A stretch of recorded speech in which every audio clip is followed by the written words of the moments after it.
Programa Conexão Vida. Eu já quero desde já agradecer a Deus por mais um dia estar falando, contando uma história da Bíblia Sagrada.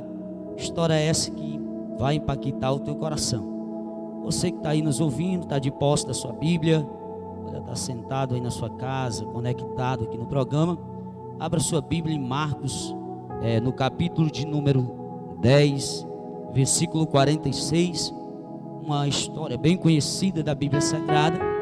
Louvar a Deus pela vida da minha esposa, está nessa noite conectada no programa, e também pela vida do varão Alexandre Rosa, um homem de Deus, que Deus tem levantado, tem usado ele de uma forma tremenda.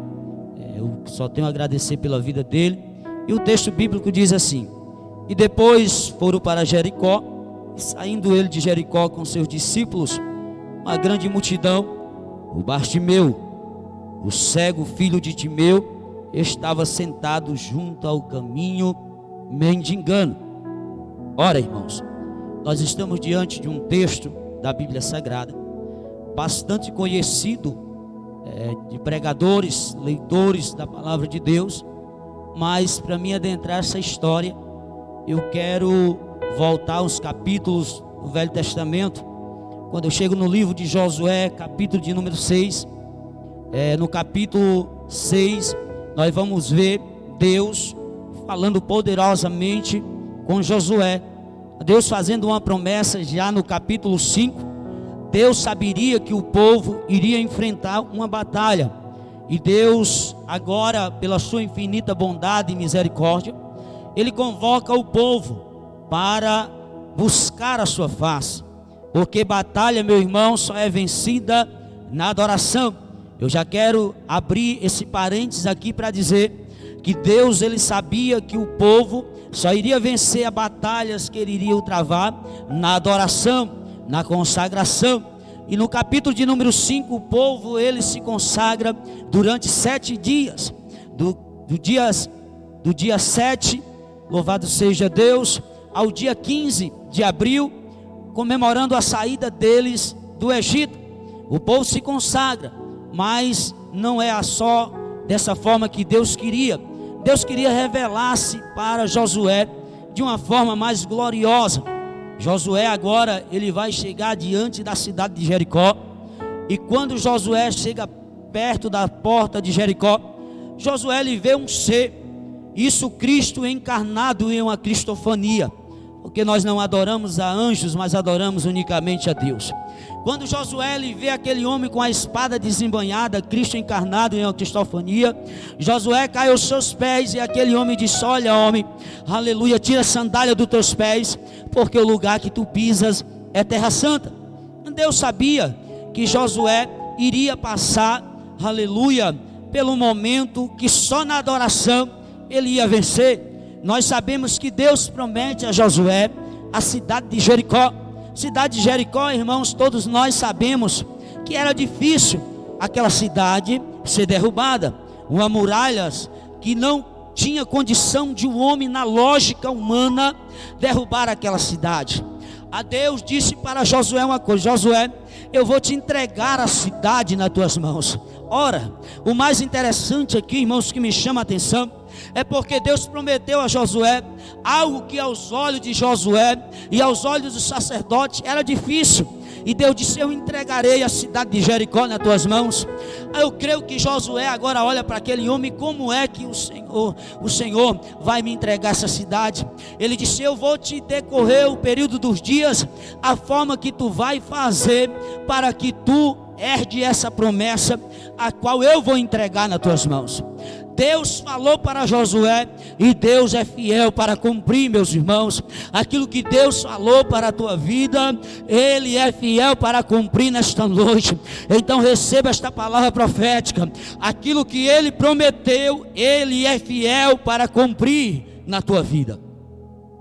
Agora Deus, Ele promete a Josué que iria entregar a cidade de Jericó.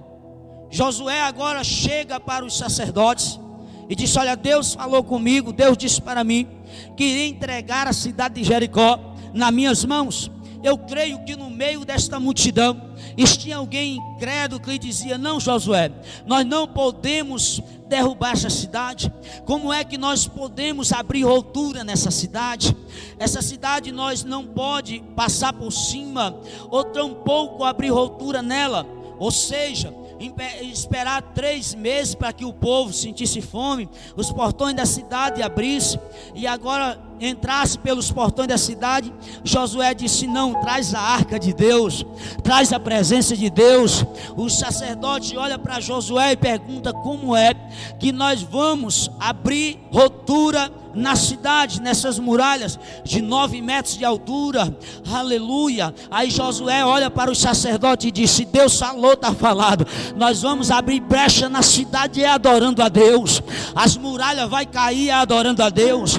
Não importa a dificuldade, meu irmão, que você esteja passando, não importa a circunstância que você esteja passando, mas eu quero liberar uma palavra profética ao teu coração nesta noite. Continua adorando, porque o Deus da providência, Ele vai chegar na tua vida. Você que está na sua casa, nos assistindo, toma posse da promessa, toma posse da vitória. A muralha vai cair, porque quem prometeu para você foi Deus. Quem prometeu para você foi Deus. E Josué agora, ele convoca os sacerdotes.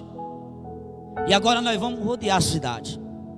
O mais interessante é que o primeiro dia, o povo rodeia a cidade e volta para o arraial para se consagrar.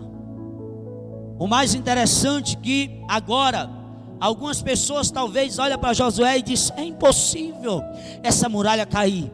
Mas o mais interessante que eu acho diante desse texto é que Josué, ele não desiste da primeira vez. Quer obter milagre para nossas vidas? Não desista da primeira vez. Não desista da primeira vez. Continua perseverando, porque as muralhas irão cair. Josué, no primeiro dia a muralha não cai. Josué disse: nós vamos para o segundo dia.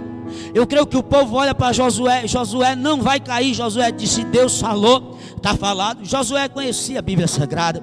Quando eu chego no livro, aleluia, louvado seja, de Números, ele vai dizer assim: porventura diria eu e não cumpriria, ou porventura falaria eu e não realizaria os projetos na vida daqueles que crerem. Aleluia. Josué olha para o povo e diz: a muralha vai cair. É determinação, irmãos, é perseverança. É o homem de Deus que ouviu a voz de Deus. Quando nós ouvimos a voz de Deus e temos a certeza naquilo que Deus falou, como já foi relatado aqui em um dos seus likes, que o choro dura uma noite, mas a alegria vem amanhã, pela manhã, acompanhado de uma grande promessa, a qual Deus fez para nossas vidas. Ainda antes que houvesse dia, o Senhor é, e ninguém pode fazer escapar das suas mãos. Operando o Senhor, quem impedirá? No capítulo de Isaías 54, ele diz: nenhuma ferramenta forjada contra a tua vida prosperará, porque eu sou o Deus da tua vida. Quando eu chego em Isaías 41, ele diz: não temas que eu estou contigo, não te assombre que eu sou teu Deus, eu te sustento com a destra da minha justiça, e eis que envergonhado e confundido serão todos aqueles que se levantarão contra ti, porque eu sou o Senhor teu Deus e pelejarei por ti. Aleluia, louvado seja Deus. Isso é o Deus que nós servimos. Josué agora estava debaixo desta promessa. No terceiro dia, Josué se levanta ao cair da alva e ele rodeia a cidade mais uma vez. Os sacerdotes tocando as buzinas. E uma coisa que Josué fala, Josué diz assim: olha, ninguém vai falar nada diante desse percurso, ninguém vai falar nada, fica calado, que é para o povo da cidade não ouvir. Em outras palavras, Josué estava dizendo: vamos trabalhar, vamos fazer tudo direitinho, para quando Deus bradar do céu, a vitória é certa. Eu creio que tinha muitos curiosos esperando ver o milagre, porque no meio de alguns tinha essas pessoas, e outros diziam, mesmo com a palavra do profeta, dizia que não iria acontecer. No quarto dia Josué se levanta, as muralhas não caem. No quinto dia as muralhas não caem, mas Josué continua perseverando. Mas eu vou correr porque o tempo não nos espera. No sétimo dia Josué, ele se levanta de madrugada. Ele se levanta ao cair da alva, segundo a história. E agora Josué, ele levanta o povo e diz: hoje é o dia. Hoje é o dia que nós vamos ver as muralhas caindo ao chão. E o povo disse: olha, se não caiu no primeiro, não caiu no segundo, e agora no sétimo que não irão cair. Aleluia. No sétimo dia, Josué rodeia a cidade mais 7 vezes. Josué dá 14 voltas. Aleluia. Na última volta, Josué manda o povo gritar. Agora pode gritar. Quando Josué manda tocar as buzinas e o povo grita, as muralhas caem. Josué invade a cidade de Jericó, toma a cidade de Jericó, e ele profetiza dentro daquela cidade que maldito seria o homem que edificasse aquela cidade. Maldito seria o homem que edificasse aquela cidade outra vez. O mais interessante, meus amados, que diante da palavra de um profeta, não tinha outro profeta que tirasse a palavra daquele profeta. 200 anos se passa, a palavra proferida pelo profeta Josué ainda estaria de pé.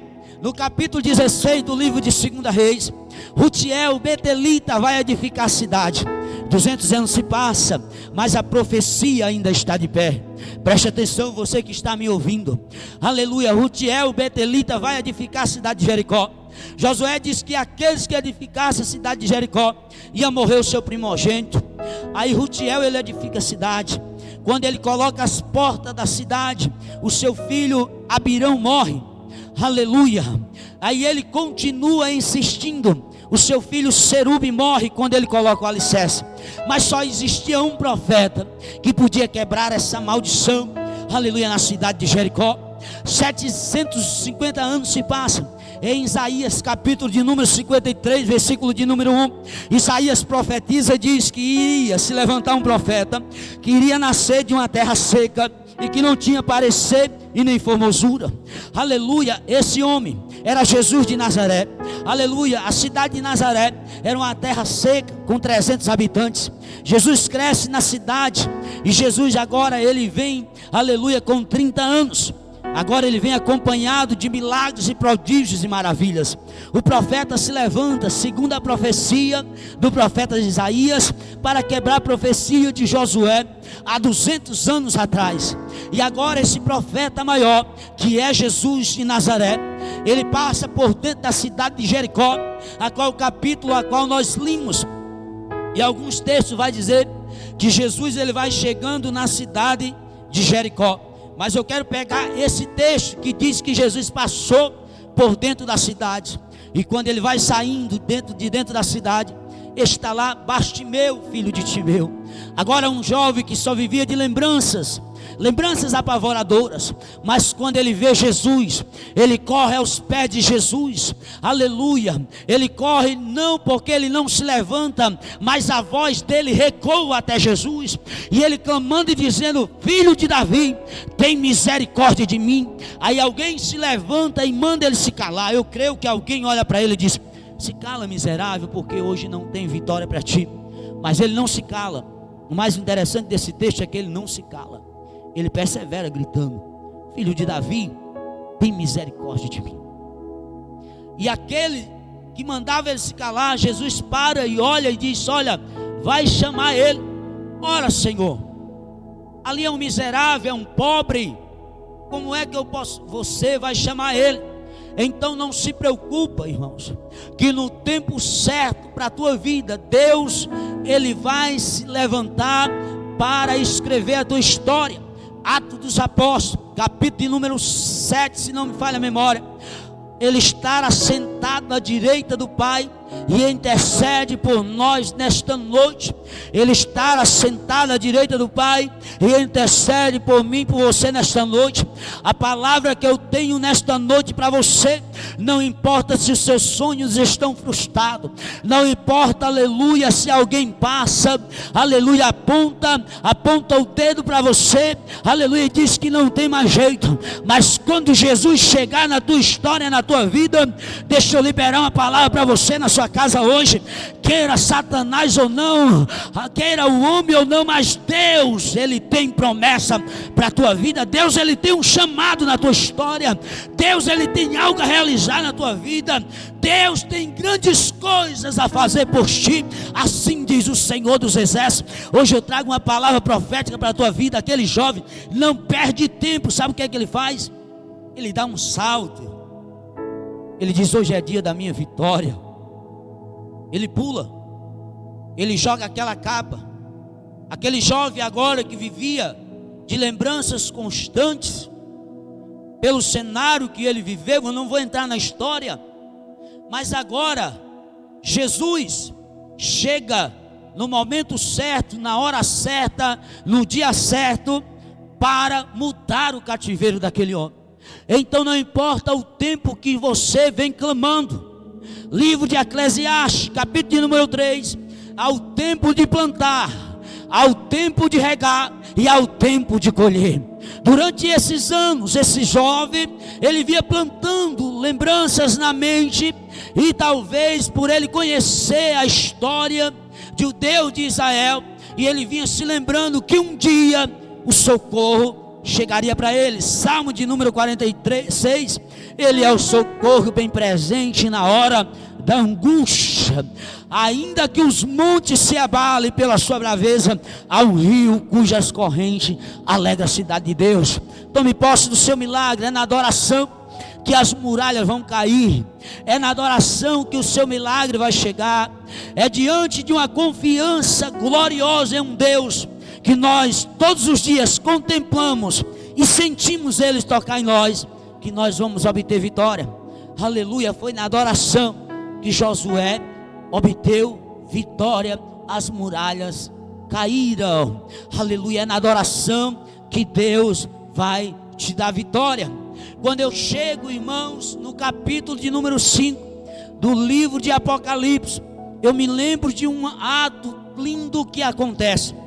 João, ele tem uma visão, e agora ele vai ter a visão de uma sala, e ele entra nessa visão, na sala, aleluia, ele vai entrando e vai entrando na sala, e quando ele chega na sala do trono, quem está lá é o Deus vivo de Israel, e os anjos lhe adorando, dizendo: Santo, Santo é o Senhor dos exércitos. É na adoração que há vitória, é na adoração que há milagre, é na adoração que você vai receber vitória. Então nesta noite começa a dizer: Santo, Santo, Santo é o Senhor dos exércitos, e digno é Ele de ser adorado. É por isso que eu vim aqui para te dizer para você que o teu milagre está bem pertinho, e a tua vitória vai virar notícia. Aleluia. A tua vitória vai chegar de carro forte. Quem vai trazer a tua vitória é o leão da tribo de Judá, é o rei dos reis e senhor dos senhores, porque ele está aqui nesta noite para ouvir a tua oração e o teu clamor.